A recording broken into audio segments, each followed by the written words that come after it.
Bonjour. Hello, everyone. Good morning.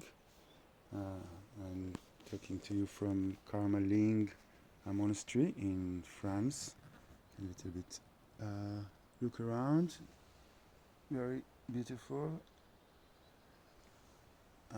It's early morning. Mm, I've not slept much, but I'm fine. And I wanted to share with you a little bit about my experience of the last 2 weeks in what's called in Tibetan Mungkang, um, dark room. So in this monastery, they have this special facility. I will try to add a short video clip of the place if I'll manage technically. And in this room is completely dark. So dark you don't see your hand, nothing, even after a long time in the room. And it's quite totally soundproof. The only sound you hear is um, the sound of doors opening or closing or things like that in the nearby building. But you don't hear. Like now, I can hear the birds, but I did not hear them for 2 weeks. And I've heard about this practice from a very good friend of mine, Yossi, who's done it here about a year ago, I think. Um, this is not the only place who has such facility. They have in different Buddhist places and also in non-Buddhist places around the world.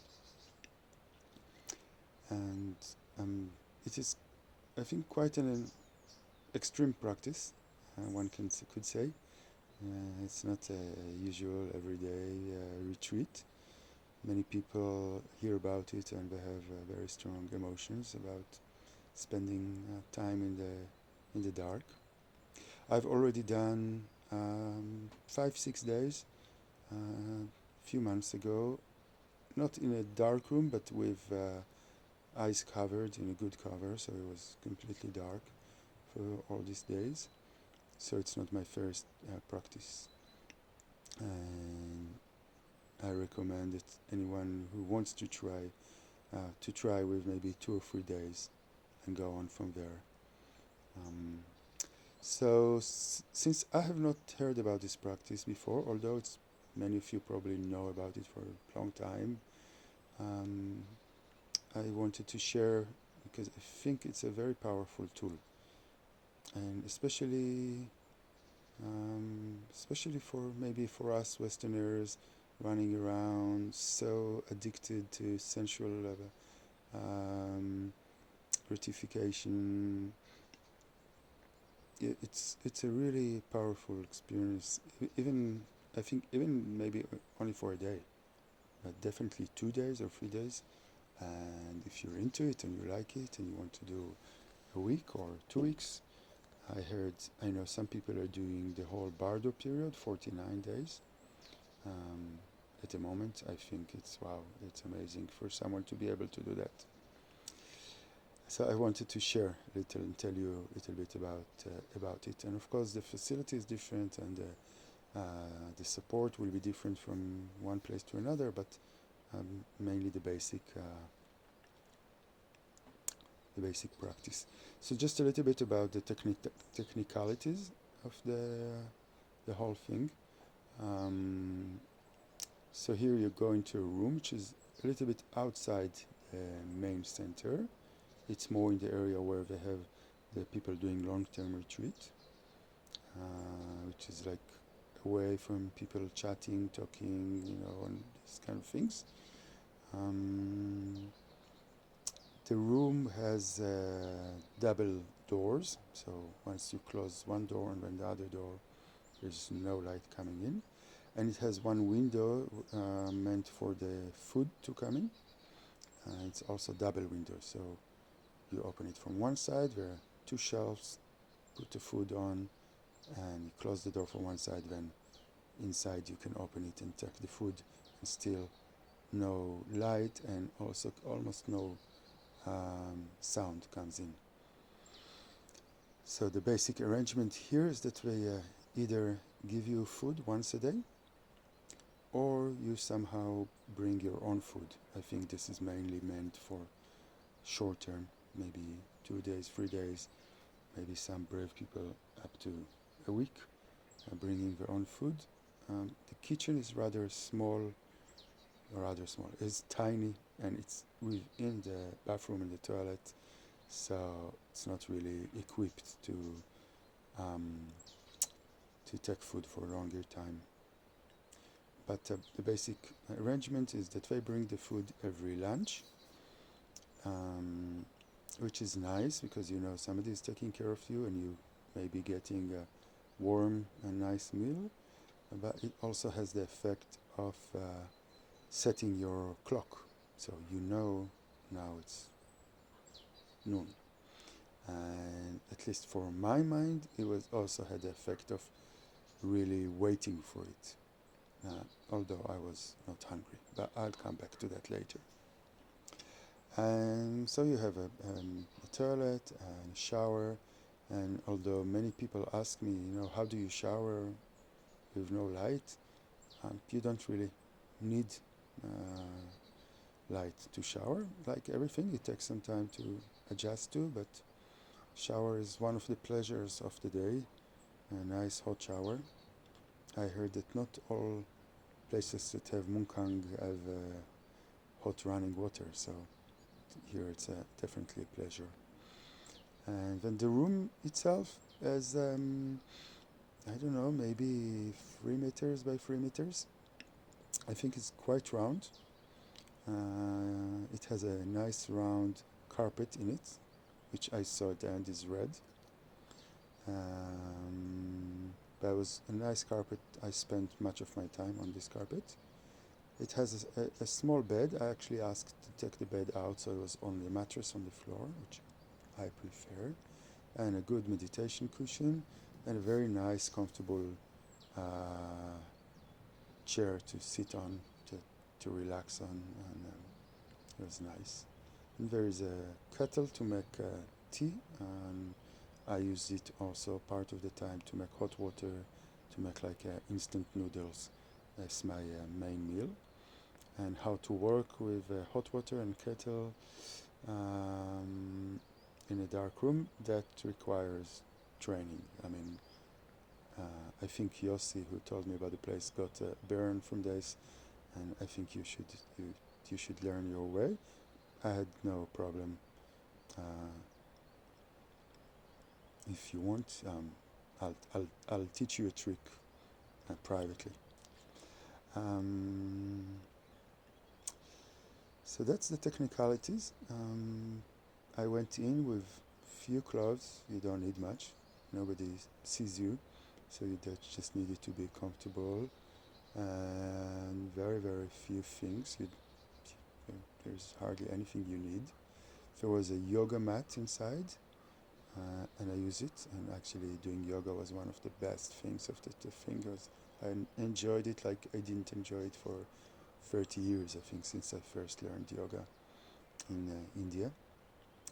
And myself, I also did some prostrations practice, because I really enjoyed. So I had sliders, and it was good. I know some people prefer not to do much physical activities, and I would say if you go for 2 or 3 days, maybe you don't need it. If you go for a longer time, I felt the need to do yoga and even a little bit more. So I did prostrations and some kind of walking meditation around the round carpet. Not really walking meditation, but at least moving a little bit. So, what do you do in a dark room? Well, obviously, it's different from one person to another, and the practice of Mukang is part of yogic practices of Tibetan tradition, which I'm not very familiar with.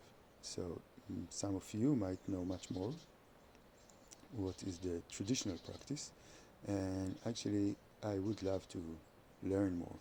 I have in mind that I would like um, to get more information flowing from people. Um, but the instructions I got from my teachers, and actually it was confirmed by the teacher here afterwards, um, are very basic. Um, Rest in the present, watch your mind, just be. Mm, yeah, that's the basic thing. I was advised not to take a sadhana, not to do a practice in the sense of, doing mantras and visualizations and this kind of thing, and this and that, but rather just be quiet, and then if something comes to you, just go with it. So I have done few mantras, practices.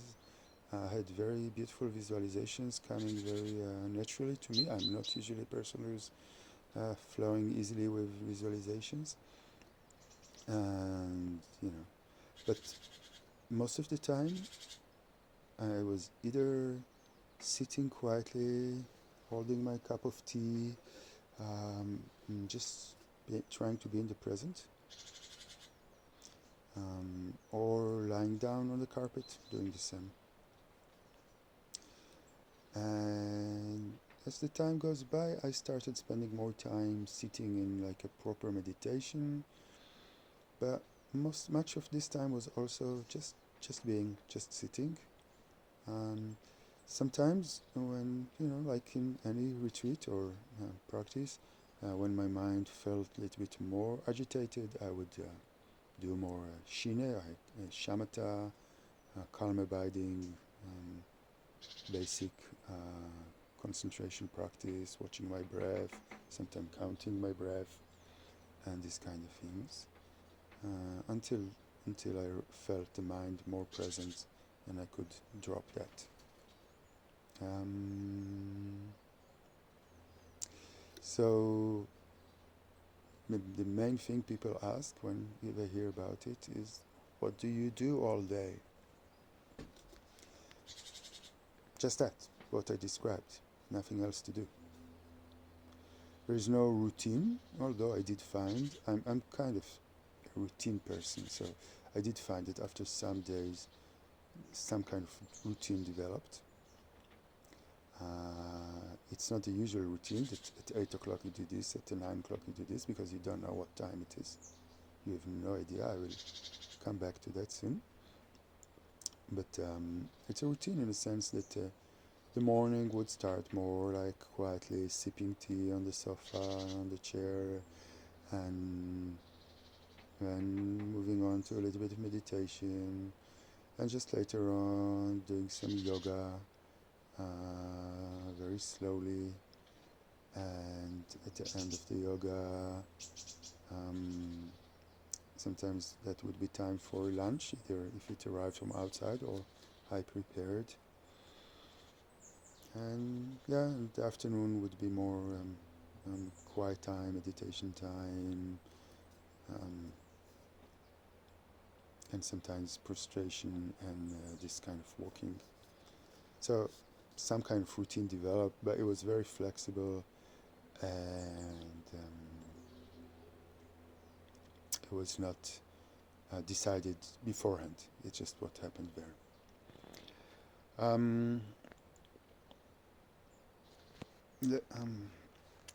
Let me refer to this time thing. So for me, one of the important things and the most challenging and difficult things in darkroom is losing track of time. It was something that fascinated me since, I think, childhood.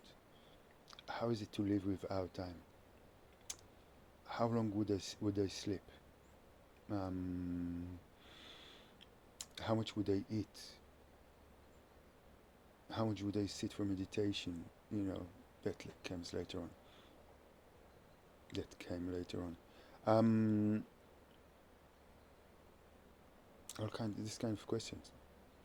And when I learned about the dark room, I said, "Wow, it's amazing to investigate that. So this is a really very strong part of the retreat. Like I said, when you get the food, also it's only 2 minutes, well, 1 minute a day that you hear the sound of the window opening and closing. This sets your time, and it's in a way enough for the whole day because you know it's noon, and somehow your system more or less knows that that and that time after that it's evening. You don't know if it's early evening or late evening. You go to bed, you sleep as much as you can, you assume it's morning, and then after a few hours, you'll hear the window again. So, so these days they have more time structure, although it's only just one visit a day.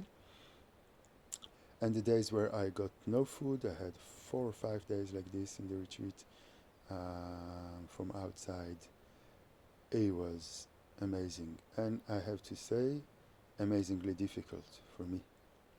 Um, the most difficult part, I think the most difficult part of the retreat, but also concerning this issue of time, was for me to decide when to get out of bed in the supposed to be morning.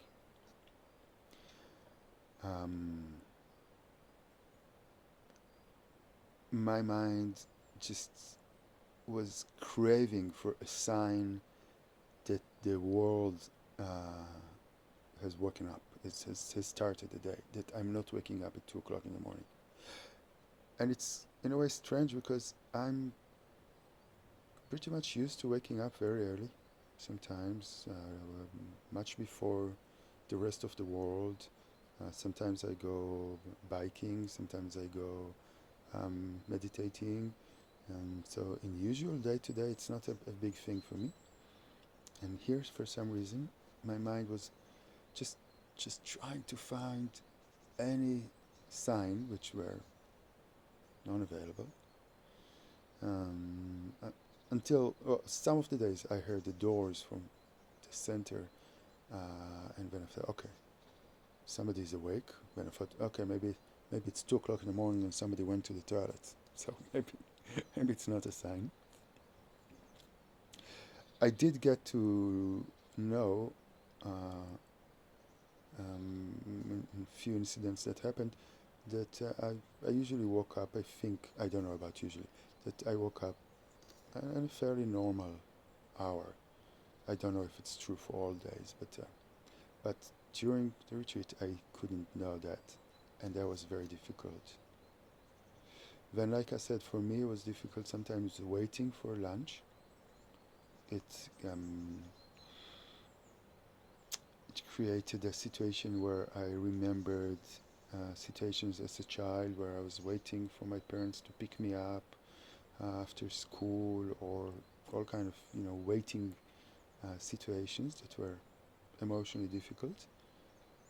I was not hungry. I wasn't in need for food, but I knew sometimes it should be 12:30 or 1 o'clock, and when will it come? And then in the evening, some of the evenings, it was also not easy to decide whether to go to bed or not. But some of the evenings, I just got tired. So it's easier. If you're tired, you go to bed. Um, in the morning, for me, it's very. I'm usually an early morning person. Like I said, I don't wait for the body to tell me that it's done sleeping. So it was different. So it's quite strong, this thing of not knowing the time. I don't think it has to be part of the dark retreat. It's just if you're curious about it and if you want to investigate the strong and deep conditioning we have about time. Otherwise, maybe I don't know. Maybe there are ways to at least know 2 or 3 times during the day what's the time. Mm.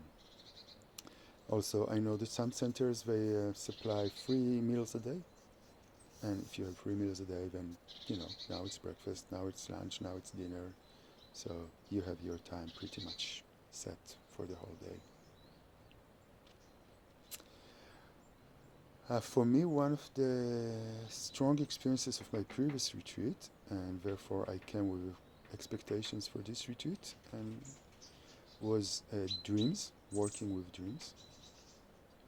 In the previous retreat, which was my first dark retreat, I had this amazing experience of remembering very brightly and with many details long dreams.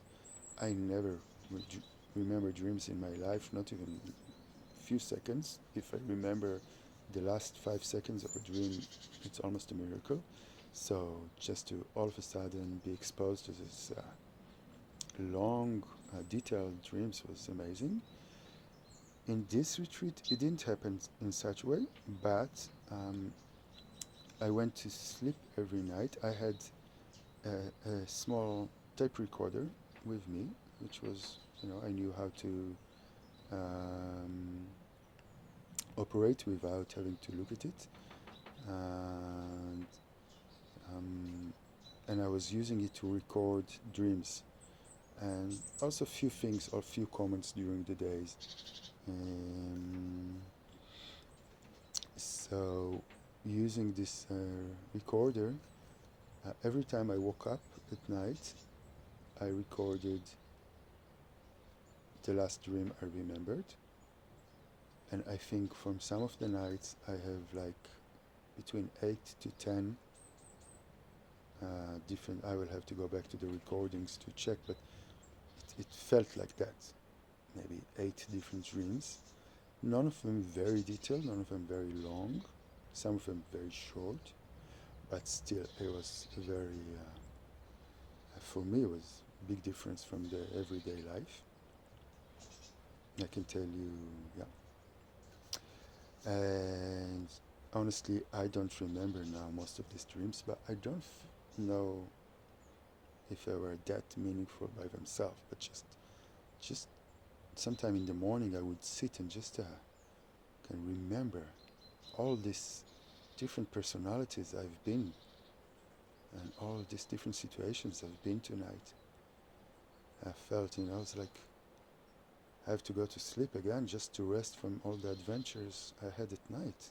It's crazy, and that's probably just you know, just a tiny bit of all the experiences we go through every night. So I know many people don't need dark retreat to remember dreams. So for me, it's important. But the main practice and the main reason for me to go is really a very, very powerful, intimate time with myself. Much more powerful than any retreat, and I've done many retreats in my life. I've been leading retreats for many years. I've done longer retreats, not a 3 years retreat. This is, I hope, still ahead for me. Um, but I've done 3 months retreats, a couple of them, in isolation, in silence, and it was never that kind of experience. There is something there without the senses working, without any contact, without any life, that brings you to a very, very, very intimate meeting space with yourself. And it was good. It was difficult. Sometimes it was painful. Um, I cannot, and I wouldn't, mention like breakthroughs, like realizations. I'm not that kind of person, and it doesn't work like that for me. But just being able to be with myself very slowly through everything I was going through, softly, listening, making space for more difficult emotions, not having to go back to the routine, not having to get over something, um, was very precious.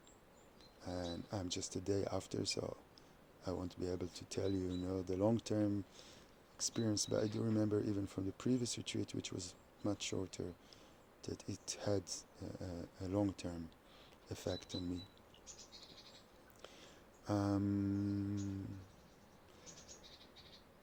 For me, it works that within hours of going in, my mind is amazingly so much quieter than it is in any other situation.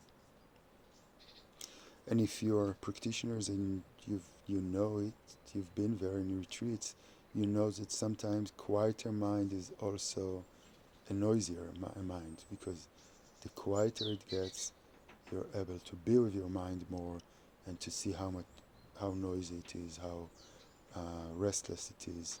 So quieter mind doesn't necessarily mean very relaxed and peaceful. Sometimes it is, sometimes it's not.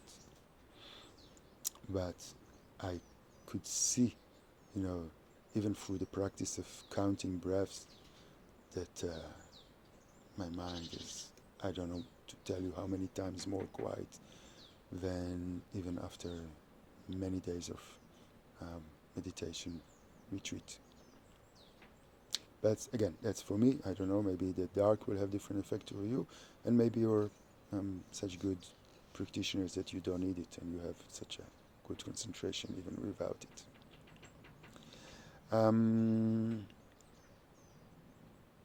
What else shall I tell you?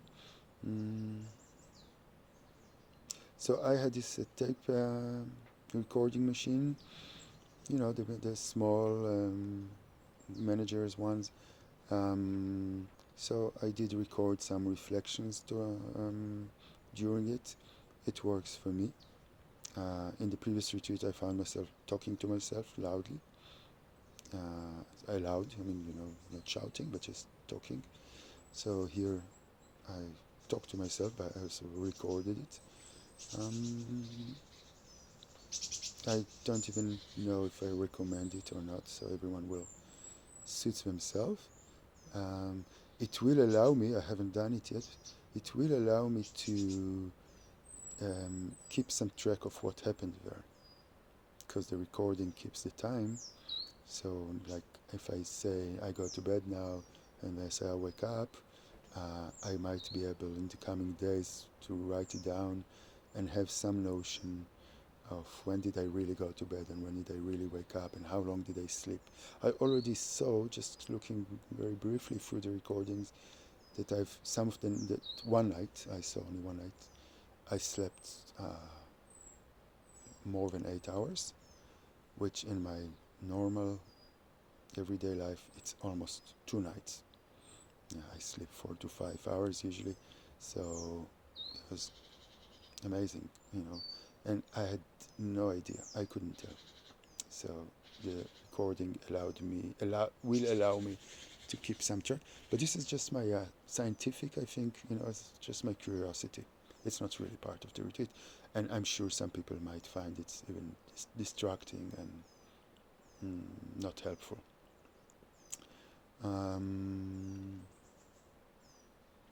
Yeah, I think this is more or less everything I can think of. Yeah, I stopped the recording for a second to think if there's anything else I want to say.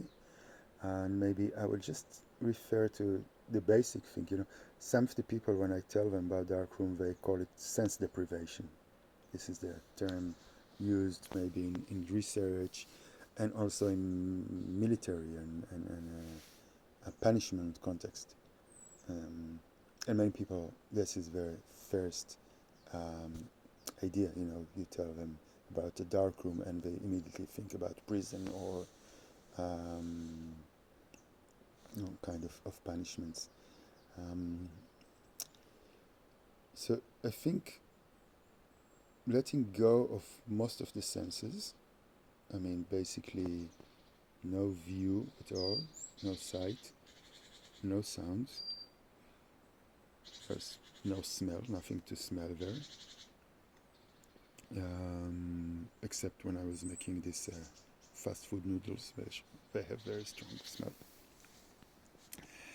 Taste, obviously, you eat. Um, the food was, retreat food, so it was plain food, and it's few minutes a day. I was eating only lunch. Actually, I was spoiling myself with some yogurt, a vegan yogurt that I like with some dry fruits, and sometimes in the evening, sometimes in the morning when I felt like so. That was quite a treat, and that definitely had a test. So the test does work a little bit, and you don't touch anything or anyone particular. So obviously, body sensations always there, but it's not very much activated, and that leaves you with your mental consciousness, leaving the whole stage for it. And for me, it was basically challenging me to find what is for me peacefulness and enjoyment, which does not come from the senses. What is the kind of enjoyment? In the sutras, we talk about Vedana, sensations, pleasure and unpleasure, in a worldly and unworldly way. So the worldly will be coming from the senses, and what is the unworldly way? And it was interesting. It's interesting to see how in the first few days my mind craves for the usual pleasures of I'm sitting now in a beautiful forest, looking at the morning light coming up, and everything is so beautiful, and the birds, you might hear them in the recording. That's basic pleasures of the senses. I'm sipping tea, etc. So that's obviously the most powerful part of the dark retreat, and you have to be ready for it. But I think it's incredible. I feel, and honestly, it doesn't come from a theory, in fact, from a very strong sense inside me, that it's very important to reset once in a while this deep, deep uh, attachment, dependence we have on sensual pleasure. And so we do the everyday work with this that we do as practitioners. Each one of them chooses what to do, but just reminding your system, even in the neurological, I think level, in the brain level, that you do not need these sensual gratifications to survive. You think you do. You grow up to think you need more and more of them, but you don't really need. I'm not talking about whether you need it for long term. I don't think you can survive in a dark room. I don't recommend trying. But just going through the day, you can actually do with much, much less sense. Yeah. Sorry, I also lost many of my words, so I feel my language is quite poor. Yeah, but sense enjoyment. So it's understanding it, but I feel it's much deeper. It goes deeper inside. Okay, guys. I recorded it in English because I did want it to be available for my friends around the world, and also to people whom I don't know but might be interested in doing such practice. I have taken much help from other people who have talked about their experiences, and if you want to add your experience or a link to someone who else who's talking about it in the comments, that would be lovely. Would It would be great to have a kind of discussion, and I'm sure very many different experiences, and many people who've done this practice would have completely different view about it and a different experience. Um, and for my Israeli friends who prefer it in Hebrew, I might record another one at a different time. Thank you, everyone.